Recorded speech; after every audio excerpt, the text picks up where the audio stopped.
Assalamualaikum warahmatullahi wabarakatuh. Selamat pagi Ibu dan teman-teman semua. Sebelumnya, izin memperkenalkan diri, saya Fahrina sebagai perwakilan dari kelompok 2 Praktikum Kimia Farmasi kedua dari kelas D angkatan 2020 ingin mempresentasikan mengenai materi titrasi bebas air dan potensiometri. Sebelumnya, izin ingin memperkenalkan terlebih dahulu ketua dan anggota dari kelompok 2. Yang pertama ada Fauzan Maulana Ahsan selaku ketua dari kelompok 2.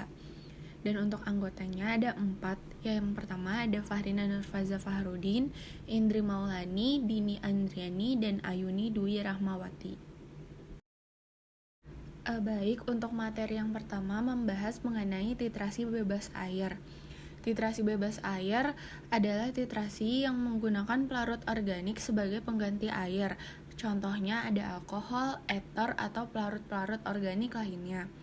Digunakan untuk senyawa-senyawa yang tidak dapat larut air dan juga kurang reaktif dalam air.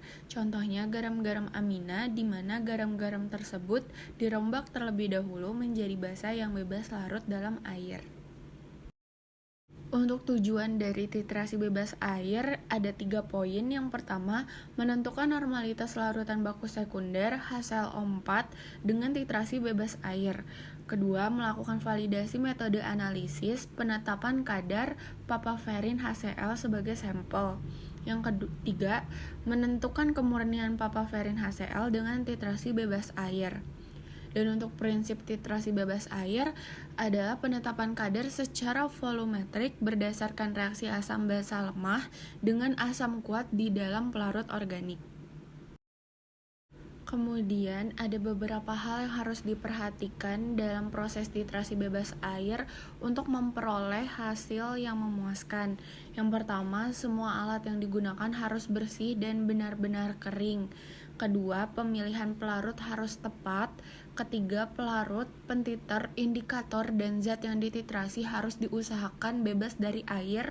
Keempat, zat yang akan ditentukan kadarnya harus larut sempurna dalam pelarut yang digunakan. Kelima, titik akhir titrasi harus dinyatakan dengan jelas. Keenam, pelarut yang digunakan harus memiliki konstanta dielektrik yang kecil. Berikut adalah alat bahan yang digunakan untuk proses titrasi asam basa. Untuk alatnya ada buret, labu Erlenmeyer, gelas ukur 25 ml, beker gelas 250 ml, statif, klem penjepit, kaca arloji, pipet tetes, pate logam, kertas perkamen, dan pipet volume 2 ml, 5 ml, dan 10 ml.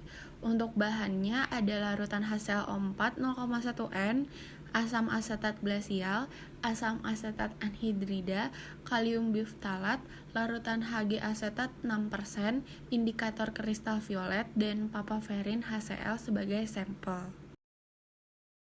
Kemudian berikut adalah prosedur percobaan dari titrasi bebas air. Yang pertama, dilakukan terlebih dahulu pembakuan larutan HClO4 0,1 N dengan cara masukkan larutan HClO4 sebagai pentiter ke dalam buret dan siapkan 15 ml asam asetat glasial, timbang KHP 250 mg, larutkan dan dikocok. Tambahkan 5 tetes asam asetat anhidrida dan 2 tetes indikator kristal violet sebagai indikator, kemudian dikocok kembali. Lakukan titrasi hingga terjadi perubahan warna dari ungu menjadi biru kehijauan atau biru toska, dan dicatat volume pentiter HClO4 yang terpakai, dan datanya dimasukkan dalam rumus untuk mencari normalitas sesungguhnya dari HClO4 dengan rumus terlampir. Yang kedua, dilakukan penetapan kemurnian bahan baku papaverin HCl. Yang pertama, masukkan HClO4 ke dalam buret sebagai pentiter. Timbang sampel papaverin HCl 250 mg dalam botol timbang. Siapkan 40 ml asam asetat glasial dalam gelas ukur. Larutkan sampel dengan asam asetat glasial dalam Erlenmeyer. Tambahkan 5 tetes asam asetat anhidrida dan dikocok. Dan tambahkan 5 ml Hg2 asetat 6%, ke dalam larutan sampel dan dikocok kembali. Tambahkan 2 tetes indikator kristal violet, kemudian dikocok dan lakukan titrasi hingga terjadi perubahan warna dari ungu menjadi biru kehijauan atau biru toska. Dicatat volume pentiter yang terpakai dan dihitung persen kemurnian dengan rumus yang terlampir. Berdasarkan hasil percobaan titrasi bebas air untuk pembakuan HClO4 0,1N didapatkan rata-rata dari 3 kali titrasi hasil pembakuan sebesar 0,0894 N untuk data terlampir pada tabel. Untuk hasil validasi metode analisis sopaverin hidroklorida dengan data yang terlampir yang diperoleh persen rata-ratanya 92,64% dan standar deviasinya diperoleh 5,8713 dan untuk persen rata-rata simpangan deviasinya diperoleh 6,33%. Kemudian untuk hasil penetapan kemurnian papaverin hidroklorida dengan data yang terlampir yang diperoleh persen kemurnian rata-ratanya 88,55%. Untuk pembahasan hasil dari pembakuan HClO4 0,1N. Dalam prosedur percobaan yang pertama kali dilakukan adalah pembakuan larutan HClO4 0,1N dengan larutan baku kalium hidrogen petalet 0,1N untuk menentukan normalitas HClO4 yang sebenarnya. Dengan bobot KHP yang ditimbang sebesar 200 mg dan dilarutkan dengan 15 ml asam asetat glasial serta 5 tetes asam asetat anhidrida.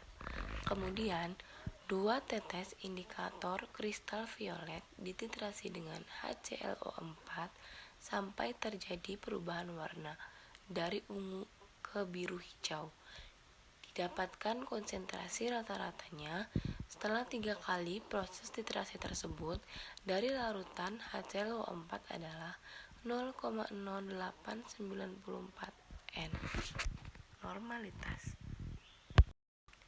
Dan yang kedua, untuk hasil validasi metode analisis papaverin hidroklorida.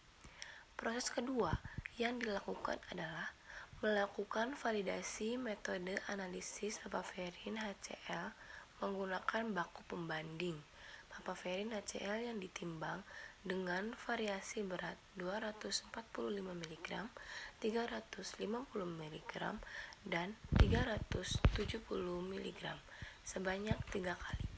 Lalu dilarutkan dalam asam asetat glasial. Setelah baku pembanding larut, kemudian ditambah 5 tetes asam asetat anhidrida dan ditambahkan 5 ml raksa 2 asetat yang berfungsi untuk mengikat HCl pada papaverin HCl sehingga HCl tidak akan ikut bereaksi. Lalu ditambahkan 2 tetes indikator kristal violet yang berfungsi agar titik akhir titrasi dengan larutan HClO4 0,1N terlihat jelas sampai terjadi perubahan warna dari biru keunguan menjadi warna biru kehijauan atau biru toska.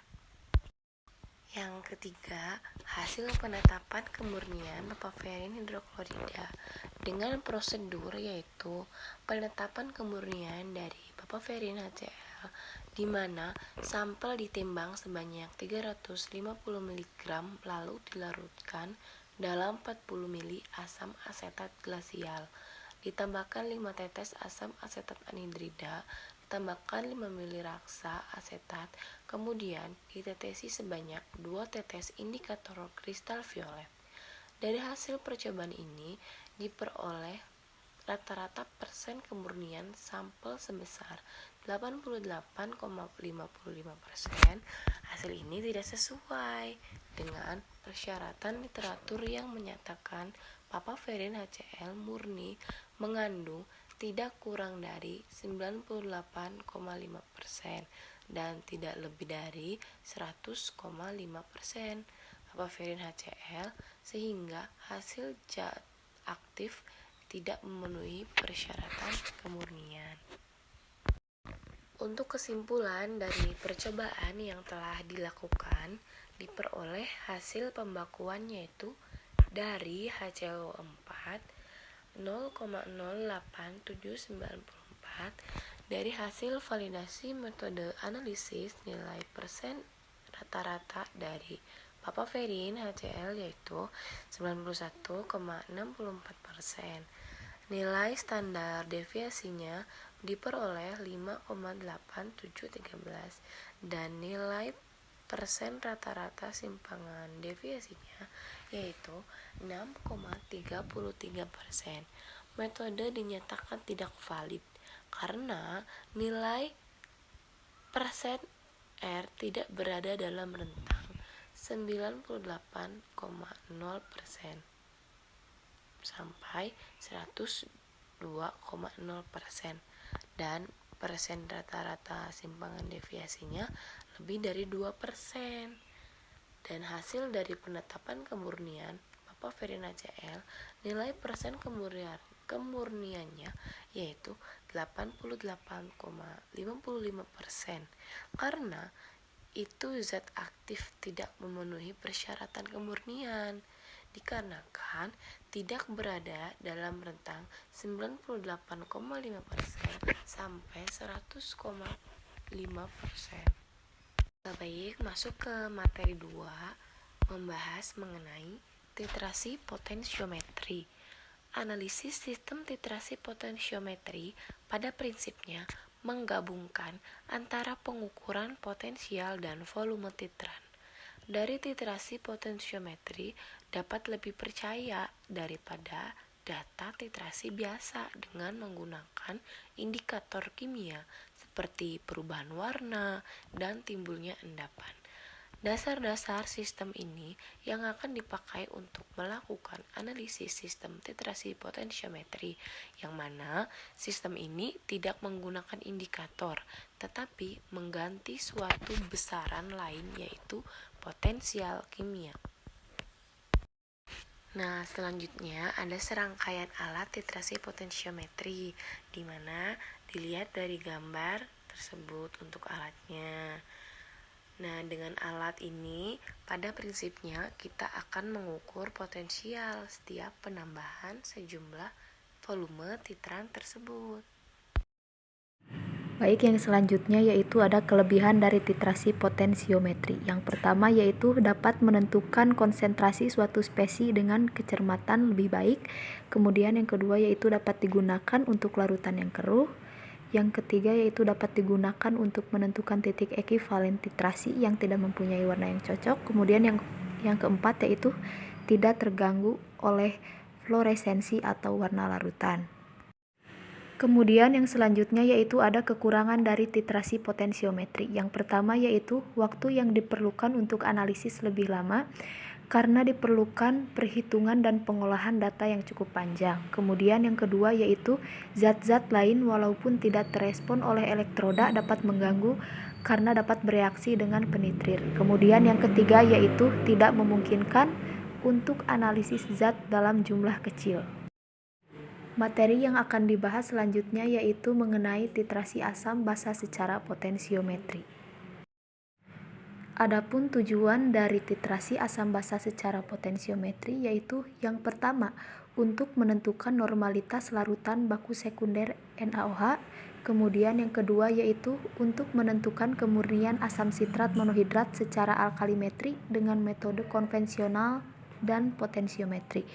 Kemudian untuk prinsip titrasi asam basa secara potensiometri, yang pertama yaitu penetapan kadar zat secara volumetri berdasarkan reaksi asam dan basa. Kemudian yang selanjutnya yaitu penentuan titik ekivalensi dengan mencatat volume pentiter yang digunakan ketika lonjakan pH.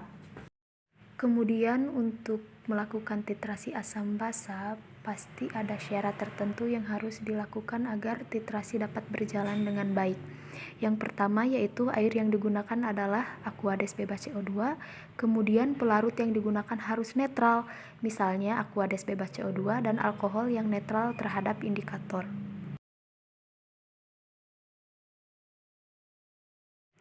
Adapun alat dan bahan yang harus dipersiapkan pada percobaan titrasi asam basa secara potensiometri yaitu alat potensiometri, elektroda pengukur atau indikator platina, elektroda pembanding kalomel, pH meter, magnetic stirrer, pengaduk, burette, Erlenmeyer, gelas kimia, pipet tetes.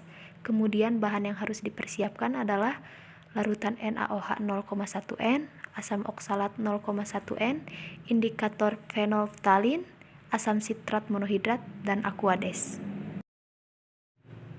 Adapun diagram alir prosedur percobaan dimulai dari pembakuan larutan NaOH 0,1 N, penetapan kemurnian asam sitrat monohidrat secara titrasi konvensional, dan penetapan kemurnian asam sitrat monohidrat secara titrasi potensiometri. Yang pertama yaitu pembakuan larutan NaOH 0,1 N dimulai dari masukkan 10 ml larutan baku asam oksalat 0,1 N ke dalam Erlenmeyer, dilanjutkan dengan penambahan 2-3 tetes indikator fenolftalin, kemudian lakukan titrasi dengan NaOH 0,1 N hingga terjadi perubahan warna dari tidak berwarna menjadi merah muda, kemudian catat volume pentiter yang terpakai. Nah, titrasi ini dilakukan sebanyak 3 kali pengulangan dan dihitung normalitas NaOH yang sebenarnya. Untuk yang selanjutnya yaitu penetapan kemurnian asam sitrat monohidrat secara titrasi konvensional. Timbang 85 mg sampel, dilarutkan dalam 10 ml Aquades bebas CO2, kemudian tambahkan 3-4 tetes indikator fenolftalin pekat, kemudian lakukan titrasi dengan NaOH 0,1 N hingga terjadi perubahan warna dari tidak berwarna menjadi merah muda. Nah, titrasi ini juga dilakukan sebanyak 3 kali dan dihitung persen kemurnian asam sitratnya. Selanjutnya, penetapan kemurnian asam sitrat monohidrat secara titrasi potensiometri. Dengan cara timbang 85 mg sampel, larutkan dalam 50 ml Aquades bebas karbon dioksida, titrasi dengan 0,1 ml larutan NaOH 0,1 N, diukur perubahan pH dan dicatat, tambahkan NaOH 0,1 N hingga terjadi lonjakan pH. Adapun hasil percobaan dengan data terlampir, yaitu hasil pembakuan NaOH dengan rata-ratanya adalah 0,1084, hasil penentuan kemurnian asam sitrat dengan rata-rata kemurniannya yaitu 91,3%. Adapun hasil penentuan kemurnian asam sitrat dengan titrasi potensiometri dengan data terlampir, hasil penentuan berat asam sitrat dalam sampel dan persentase kemurniannya adalah 89,42%. Pembakuan larutan baku asam oksalat oleh larutan NaOH 0,1 N didapatkan hasil rata-rata yaitu 0,1084. Pada penetapan kemurnian asam sitrat monohidrat dengan titrasi konvensional, setelah dilakukan 3 kali titrasi diperoleh rata-rata sebesar 91,3%. Hasil kemurnian ini dapat dinyatakan bahwa zat aktif tidak memenuhi persyaratan kemurnian karena tidak berada dalam rentang 99,5% sampai 100,5%.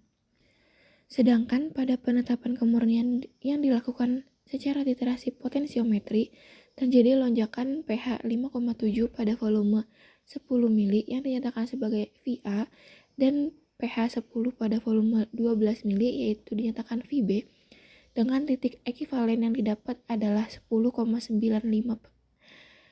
Persentase kemurnian yang didapat dengan menggunakan titrasi potensiometri adalah 89,42%. Hasil kemurnian yang didapat dinyatakan bahwa zat aktif tidak memenuhi persyaratan kemurnian karena tidak berada dalam rentang 99,5% sampai 100,5%. Selanjutnya yaitu titrasi redoks secara potensiometri.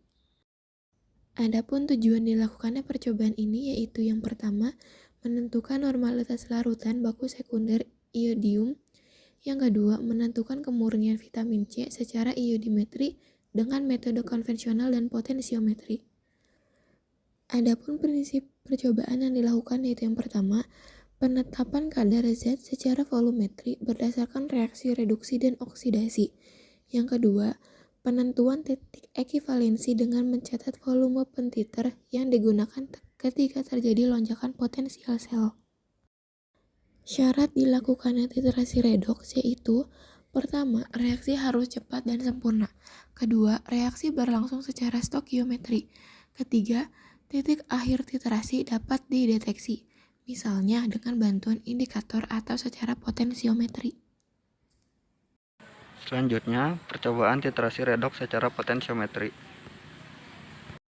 Adapun alat dan bahan yang harus disiapkan untuk titrasi redoks secara potensiometri yaitu alat potensiometri, elektroda pengukur atau indikator platina, elektroda pembanding kolomel, pH meter, magnetic stir, pengaduk, buret, dan alat-alat gelas. Bahannya yaitu larutan I2 0,1N, AS2O3, NaOH 4N, HCl 4N, NaHCO3, H2SO42N, indikator kanji, vitamin C, dan Aquades. Adapun diagram alir prosedur percobaan untuk pembekuan larutan I2 0,1N yaitu pertama, larutkan 60 mg AS2O3 dalam NaOH 4N. Lakukan tetes demi tetes sampai larut. Kemudian tambahkan 20 ml air bebas CO2. Kemudian netralkan dengan HCl 4N. Selanjutnya tambahkan 2 gram NaHCO3 dan 5 ml indikator kanji. Kemudian titrasi dengan larutan iodium 0,1N hingga terbentuk warna biru. Catat volume pentiter yang terpakai. Titrasi dilakukan sebanyak 3 kali dan dihitung normalitas iodium yang sebenarnya. Selanjutnya untuk penetapan kemurnian vitamin C secara titrasi konvensional. Pertama, timbang 115 mg sampel, larutkan dengan 25 ml air bebas CO2 dan 7 ml asam sulfat 2N. Kemudian tambahkan 3 ml indikator kanji. Lakukan titrasi dengan iodium 0,1N hingga terjadi perubahan warna menjadi warna biru. Titrasi dilakukan sebanyak 3 kali dan dihitung persen kemurnian vitamin C-nya. Selanjutnya untuk penetapan kemurnian vitamin C secara titrasi potensiometri. Pertama-tama, timbang sampel sebanyak 115 mg. Larutkan dalam 50 ml Aquades bebas CO2 dan 7 ml asam sulfat 2N. Kemudian titrasi dengan 0,2 ml larutan iodium 0,1N. Diukur potensial selnya dan dicatat. Titrasi dilanjutkan hingga diketahui lonjakan potensial selnya.